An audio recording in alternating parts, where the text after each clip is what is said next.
Police காவல்ல எடுத்து விசாரணை நடத்திட்டு வராங்க. இந்த நிலையில இந்த வழக்குல 3வது குற்றவாளியாக சேர்க்கப்பட்டிருக்கிற திருவேங்கடம் என்பவரை புழல் பகுதியில போலீசார் என்கவுண்டர் மூலம் சுட்டு கொலை செய்யப்பட்டிருக்கிறார்கள். ஆயுதங்கள் உள்ளிட்டவற்றை பறிமுதல் செய்வதற்காக அழைத்து சென்ற போது இந்த என்கவுண்டர் நடத்தப்பட்டதாக காவல்துறை தரப்புல தெரிவிக்கிறாங்க.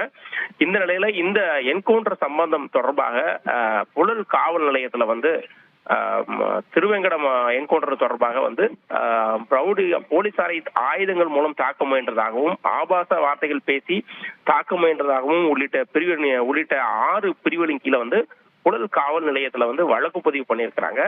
ஒரு சம்பவம் நடந்த உடனே அதுக்கு அடுத்ததாக வழக்கு பதிவு செய்வது என்பது காவல்துறையில ஒரு நடைமுறை. அதன் அடிப்படையில திருவேங்கடம் என்கவுண்டரில் சுட்டு கொலை செய்யப்பட்ட சம்பவம் தொடர்பாக புழல் காவல் நிலையத்துல அந்த வழக்கு பதிவு செய்யப்பட்டிருக்கு. அடுத்த கட்டமாக இதற்கு அடுத்ததாக உள்ள நடைமுறைகள் தொடர்ந்து நடந்துகிட்டு வருது. அவரோட உடலானது